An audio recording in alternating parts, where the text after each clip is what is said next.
So yesterday was actually National Milkshake Day, and that gave me an idea to do a video on smoothies today. So I'm going to be showing you two of my favorite smoothies to make. They're so easy, and they're really good for you. They'll help you stay nice and lean and swimsuit ready for the summer, because I know a lot of people worry about that. And it's a good way to get in your fruits and vegetables, and one of them has some extra protein added to it. So let's get started. So really quickly, I just wanted to show you the blender that I have, because I think it's really cool actually.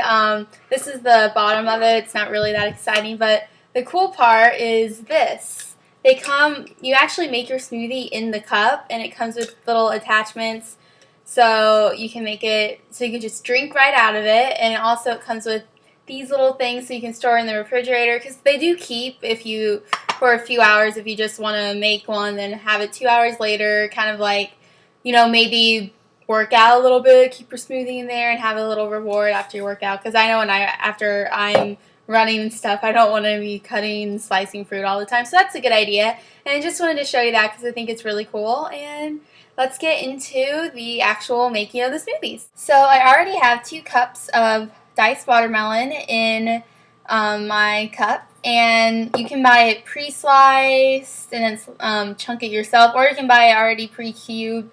Doesn't really matter. It's all watermelon. It's all really good for you. Anti-inflammatory, so you can keep that bikini body. And what I like to add to it is a little bit of coconut water, and this is actually a good source of potassium. A lot of people only think bananas have potassium, but this Zico coconut water, I got it from Whole Foods. I think you can get it anywhere, honestly. So you just pour that right in here and twist this top on. It comes with my smoothie maker blender, came with 2 tops, and this is the smoothie making top with the prongs on it. So if you have one that looks like that, don't use the chopping one, use the smoothie maker.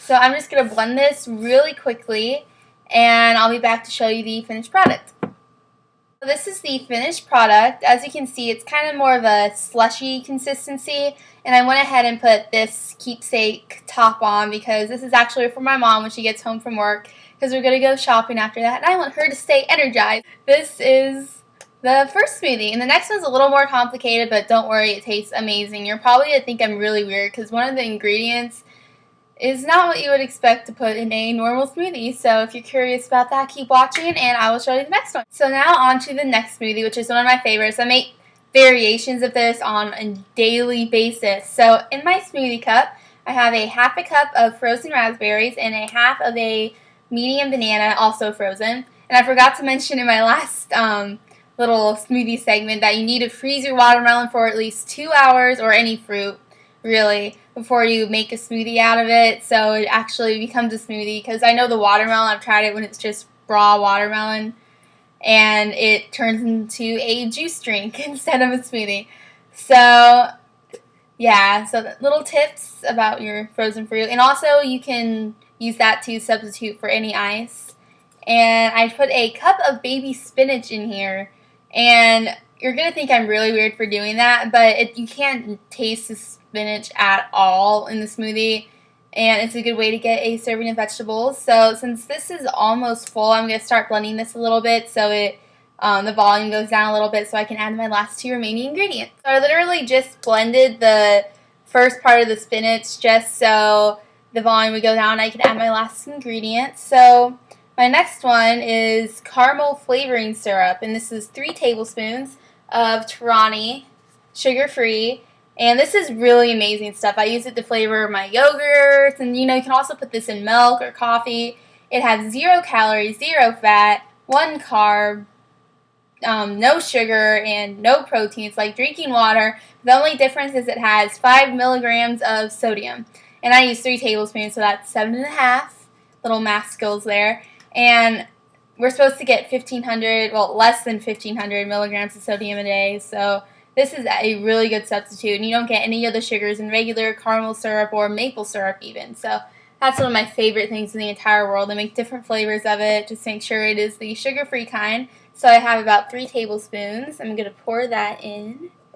And then my remaining ingredient is a 1/4 cup of Oikos non-fat Greek yogurt.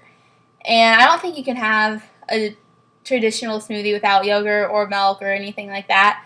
So this is the non-fat kind. It has protein and calcium.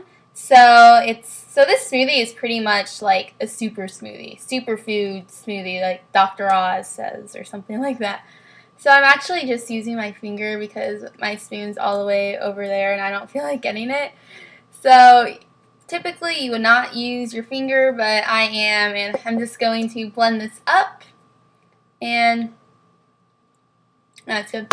And I am going to be right back. So this is the finished smoothie. As you can see, the color looks kind of horrendous, but I think it's the mixture of the red raspberries and the spinach that does it. But it tastes so good, and it's so good for you. These are really easy, honestly. Anybody can do it, and I just put this little ring around it so I can actually drink it now. So I hope you guys enjoyed this video, and I'll talk to you later. Bye!